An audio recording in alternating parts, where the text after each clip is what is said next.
Сәлем, қалайсыздар, қалай жағдайларыңыз?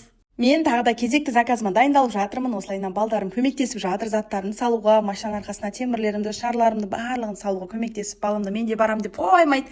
Қой сен үйде отыр, ол кішкентай балдар баратын жер емес десем қоймайды, өйстіп түрсемен кете бермекші ғой. Балдардың әдеті ғой, мамалар бір жаққа баратын болса, мен де барам деп қоймайды.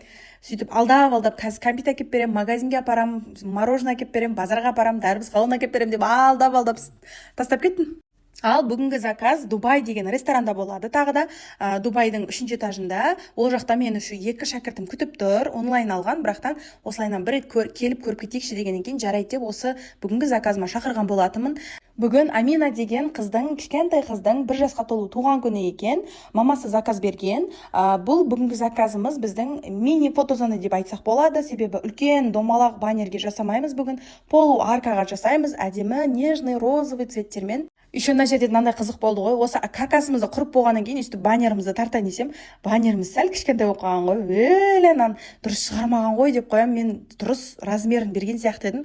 Бірақ ұзындығынан, биіктігінен сәл қысқа болып тұр. Бірақ кейін ойлана келе, ничего страшного деп астынан төбеге қарай көтере саламыз. Астында бәрі шарлар болады, жаңағы алдында единорогтың суреттері болады деген сияқты. Деп өз-өзімді успокоить етіп, ары қарай дальше жұмысым жасай бердім, үйрете бердім, жаңағыдай қалай тартып атқанымды көрсетіп, шарларды қалай жаңа үрлейміз, қалай жинаймыз, жазуды қалай жабыстырамыз, қаяқтан заказ береміз, барлығын сұрап жатыр ғой енді. Не только декоратор, но и врач болып кете береміз ғой. Біз осылайынан шприцке клейді құйып аламыз да, бұзылып қалған, сынып қалған, ПВХ-дан жасалған жаңағы композицияларымызды жөндеп жатырмыз. Мына жерде көрсетіп жатырмын қалай істеп жатқанымды.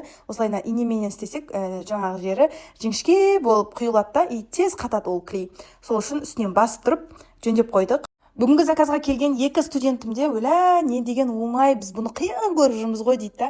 Бір көргеннен кейін уже оңай екенін көріп жатыр да. Техникасын білсеңіз негізі оңай бұл жұмысты істеу да. Конечно, енді білмеген адамға қиын көрінеді.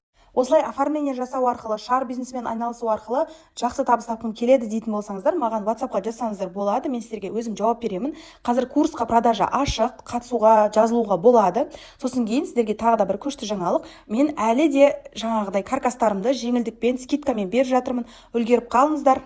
Ал менің Instagram парақшама өтсеңіздер, актуальныйда менің шәкірттерімнің жұмыстары, отзывтары барлығы тұр. Егер көз жеткізем дейтін болсаңыздар, маған Instagram парақшама өтіп, сол жерден менің шәкірттерімнің отзывтарын көрсеңіздер болады. Ал бүгінгі фотозона осылай болды. Сіздерге қалай ұнады ма, ұнаса комментарийға ойларыңызды жаза кетіңіздер.